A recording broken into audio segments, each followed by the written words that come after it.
Hello, guys. Today we're going to be checking. Espera, Wally.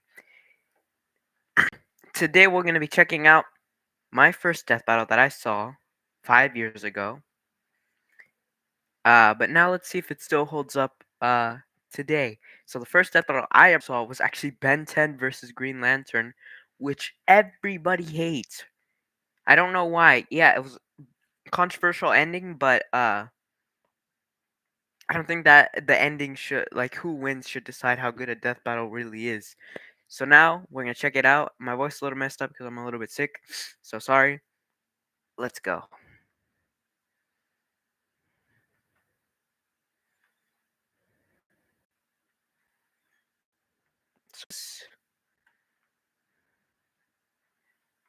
All right.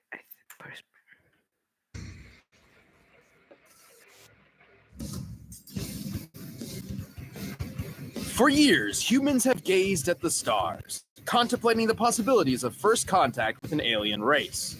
Will we exchange gifts of peace or... Oh wait, hold on. Oh wait, no, hold on. Sorry, I messed that up.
Hold on.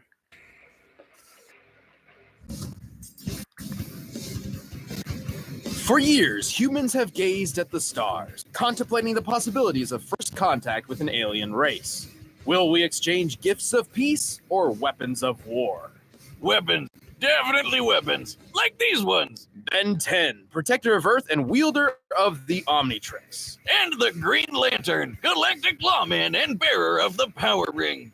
He's Wiz and I'm Boomstick. And it's our job to analyze their weapons, armor, and skills to find out who would win a death battle. Benjamin Tennyson was just your average 10-year-old boy. He loved video games, hated school, and was prepared to have the most boring summer vacation ever until destiny fell from the sky. Upon discovering a strange crash-landed alien device, it stuck itself upon his wrist with secrets that it hid. Now he's got superpowers. He's no ordinary kid. He's Ben 10. Sorry, Wiz. I just can't help myself. That theme song's so damn catchy. Yeah, This strange device was the Omnitrix, a portable library of intergalactic genetic data that can transform its user into a variety of different alien species. Sounds like the perfect way to get freaky with some alien babes from all across the galaxy. Well, you do you. But the cosmic warlord Vilgax had something different in mind. With the Omnitrix technology, he planned to create an army of superpowered aliens and conquer the universe. Yeah, typical villain stuff. But old Hentai Face would have to wait, because Ben got the watch first and became a superhero. Well, okay, first he burned down a forest, but then he got busy with the hero stuff.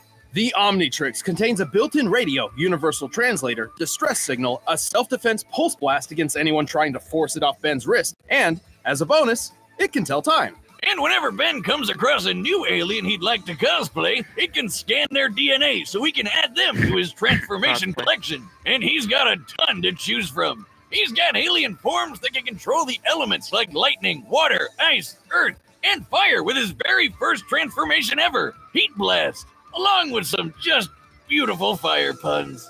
I'm totally hot.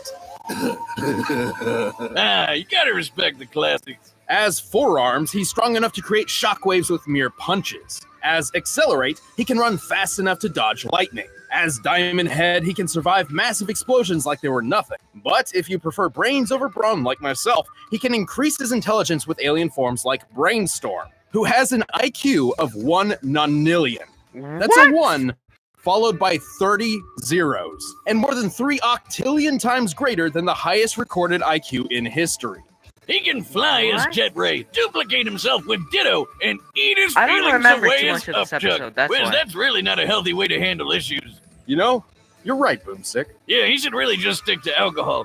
And if he ever wants Oh to my suck for God. some reason, he's got Waka Trout, which is a fish with legs. And that's it. Probably Ben's worst transformation, and that's saying a lot considering he has an alien literally named the Worst. If old-timey horror movies are your thing, Ben can transform into every classic monster you can think of. Because I guess zombies and werewolves were aliens all along. I knew it. Through different forms, Ben can manipulate the fundamental forces of the universe, like gravity, radiation, time, and energy. Feedback, for instance, once absorbed the entirety of the Big Bang, and then fired it at a robot supervillain, creating a time loop and saving the universe. Yeah, as he's got used to hero work, Ben's aliens started getting pretty insane. Like Waybig, who's basically a giant kaiju who can...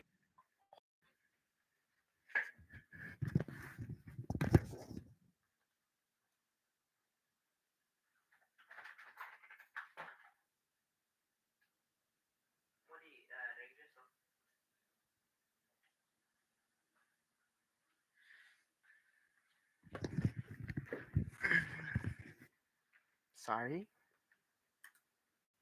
fire a cosmic ray from his chest, powerful enough to hurt a being made of pure energy. And let's not forget my personal favorite alien, Molestache. He's a mole who punches people with his mustache. You can't write that. Truly a fearsome addition to Ben's massive arsenal. But contrary to the show's very specific title, Ben's Omnitrix doesn't just have access to 10 alien forms. In fact, it has 1,912. He's no What? ordinary kid. He's Ben 1,912. Yeah, doesn't quite roll off the tongue like Ben 10, does it? Well, let's see if I can take one of these babies for a spin. Where did you get that? Don't worry about it. Whoa! Well, the Omnitrix does have one drawback. It usually has an automatic cooldown period for a few minutes between transformations, because overuse can permanently disfigure the user's DNA. All right, we're gonna say that 4 seconds earlier. If you'll excuse me, I need to pee out my face. I'll fix this later. This cooldown would be a recurring issue for Ben until he discovered Master Control, a special code which, when input into the Omnitrix, just let him use it however he wanted. And if he's ever on...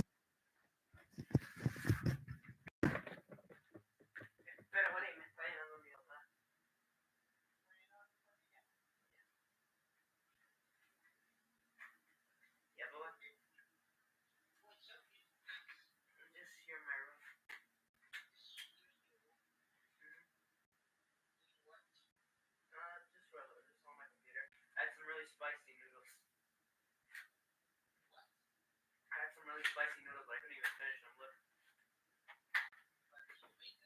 Yeah.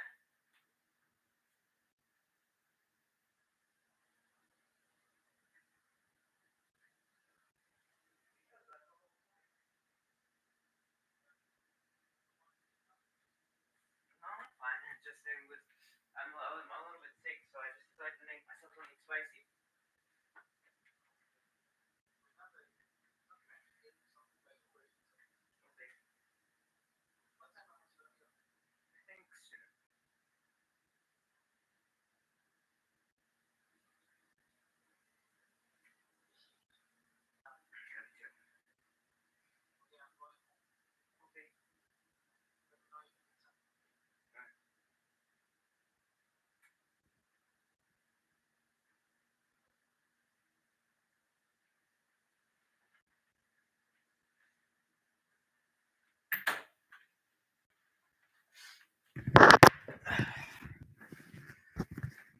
I'm back.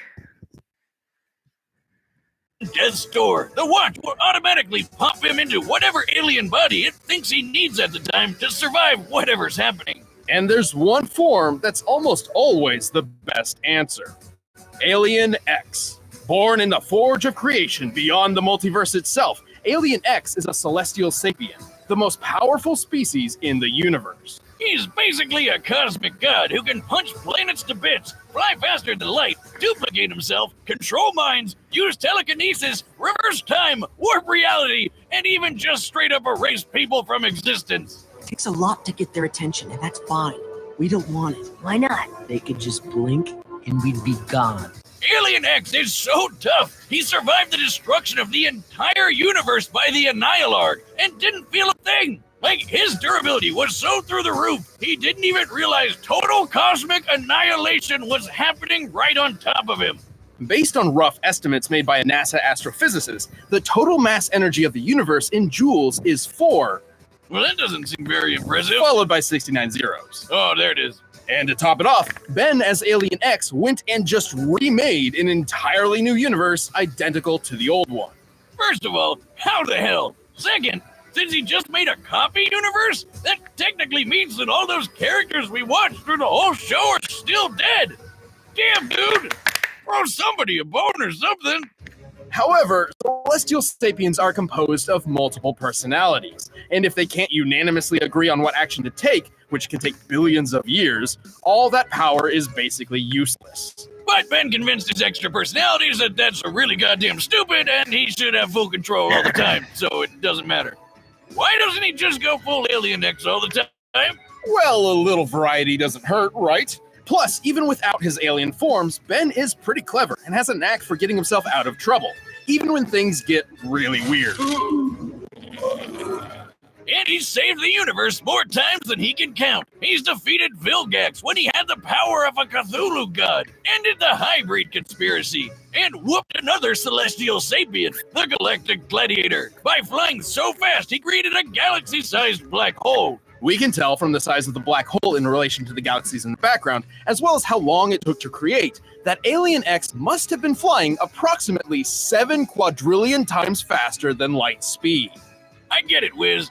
Alien X is totally overpowered, but Ben doesn't keep any of those powers as a human. Not much of a problem when the Omnitrix can instantly transform him fast enough to catch the Big Bang. The only thing truly holding Ben back throughout his hero career was his immaturity, being a 10-year-old and all. Oh yeah, like that one time he messed with the Omnitrix and accidentally set it to self-destruct.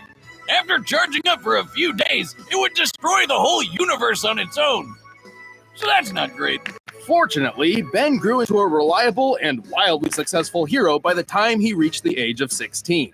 He would continue his hero work into the future, eventually adopting the name Ben 10,000. The world can rest easy with Ben 10 as its first and best line of defense. 6-6 and Volcanus? What are they doing here? About to get their alien butts kicked. That's what. Going hero. Hal Jordan was just your average, devilishly handsome ladies' man and hotshot test pilot who discovered a crash-landed alien ship in the desert. Okay, so maybe he's not so average. I'll say he found this guy Abin Sur dying in a crashed spaceship who gave Hal a little green ring before kicking the bucket. And so, by reciting an ancient oath, Hal Jordan would become a Green Lantern. Brightest day and blackest night, no evil shall escape my sight. Let those who worship evil's might beware my power, Green Lantern light! The Green Lantern Corps is a universe-spanning law enforcement organization founded by the immortal Malthusians, also known as the Guardians of the Universe. Hey, there's Space Oompa Loompas. More like leprechauns. Okay, fine, whichever mythical creature you want. No, I mean, a group of them traveled to Earth centuries ago and literally evolved into modern-day leprechauns. I knew they were real! Anyway, the Green Lantern Corps has patrolled the known universe for 3 billion years, recruiting members of every shape and size. Including a living planet, a sentient smallpox virus, some guy with an exploding volcano for a head, a living...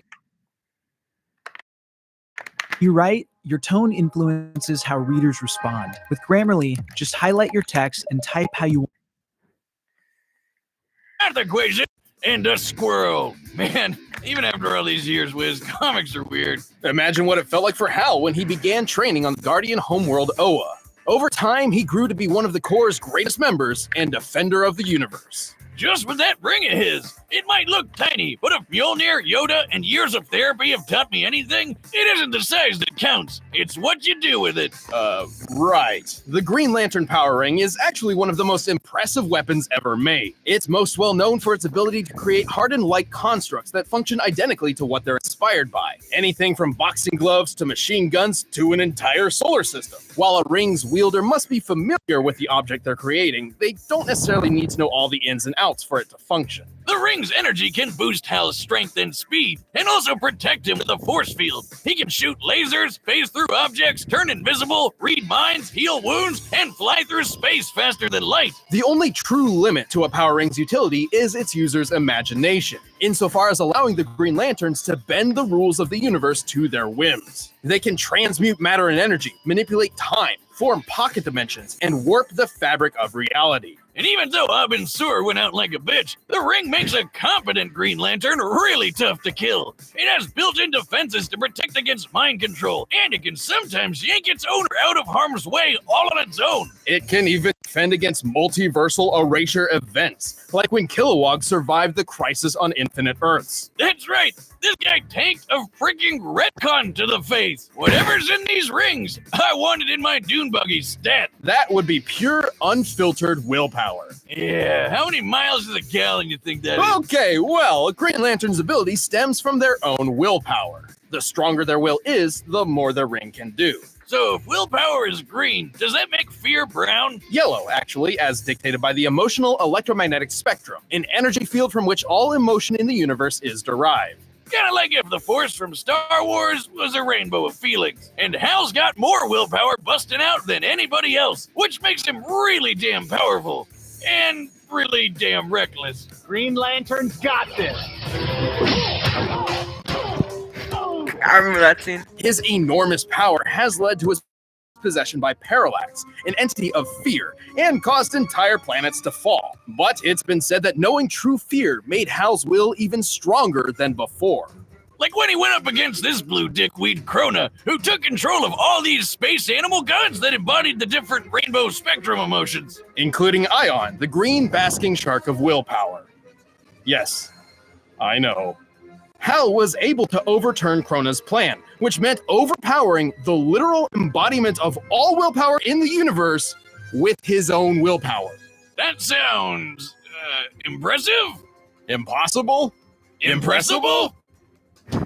Hal's been knocked through a planet, blasted by a supernova, and punched by the reality-shattering Superboy Prime. He was fast enough to fly to Earth from a planet at the edge of the universe, and factoring how DC's observable universe is at least 100 trillion light years in diameter, Hal must have been flying well over 1.5 quintillion times the speed of light. And without the ring, Hal once had to pilot a ship traveling over light speed manually. As in, there were planets and stars in his way, and Hal had to steer. And since he can match the god of willpower, he can pull off crazy will feats that other Green Lanterns have done, like when Kyle Rayner held back a Big Bang. But to be fair, the power ring is not perfect. It does carry a finite charge, and should he expend too much energy too quickly, he'll need his power battery to refuel. Also, if his opponent can ruin his willpower, or even just his belief in himself, Hal won't be able to use the ring, which is lame. Yeah, these powers are pretty complex.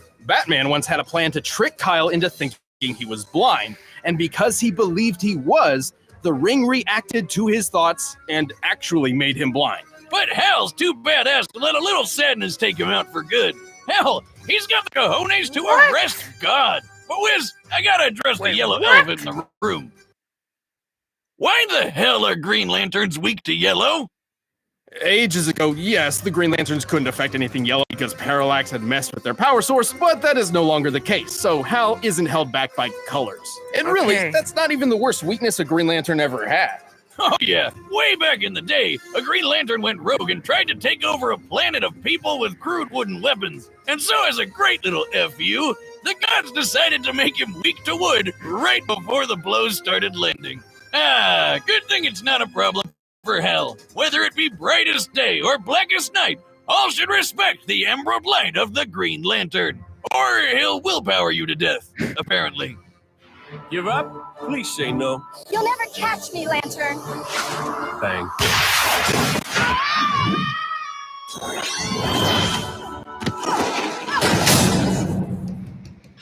All right, the combatants are set, and we've run the data through all possibilities. But first, Hey, I'm Chad. I play Boomstick. I'm Ben, and I'm sick. Yep. But we did want to tell you guys about our event that we put on every year called RTX in Austin, Texas. It's a super fun convention where we've got a million things going on. Hope you'll join. One on, guys, there. We got a secret By 50. It's probably a good idea. it's time for a death battle!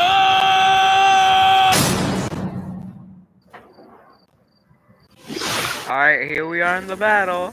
The one that everybody got so pissed about. Hello! Green Lantern, best looking guardian of Sector 2814, at your service. I can give you 10 good reasons right now to let me go.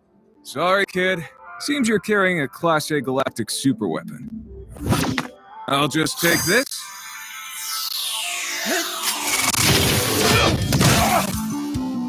Okay, that's interesting.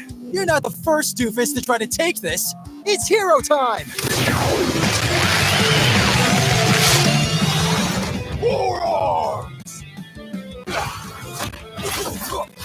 I love the track. Emerald Heroes. Lights out, Punchy. The great. Come on, kid. Let's stop this before it gets heated. Too late.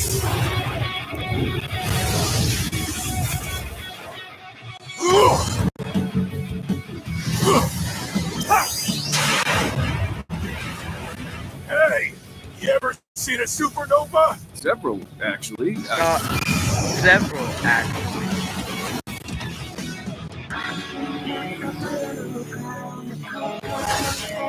Ha! You're so lame. I bet I could even beat you as gray matter. What? I didn't mean literally. Cute. Ew! I stepped in loser.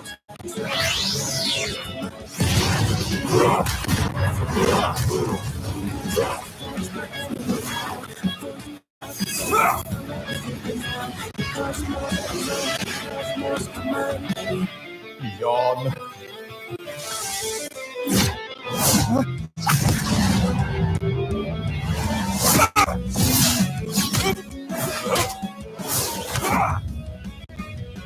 This is Alien X. He controls all of reality.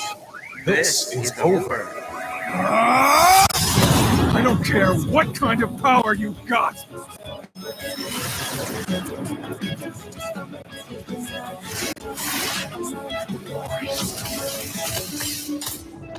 Brightest day and blackest night, no evil shall escape my sight. Let those who worship evil's might beware my power. Green Lantern's light!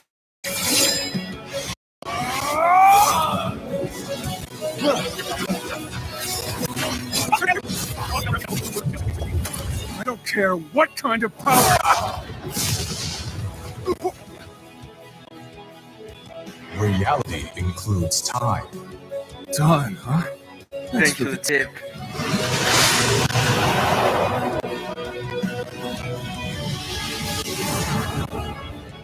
You're not the first doofus to try to take this. It's hero time.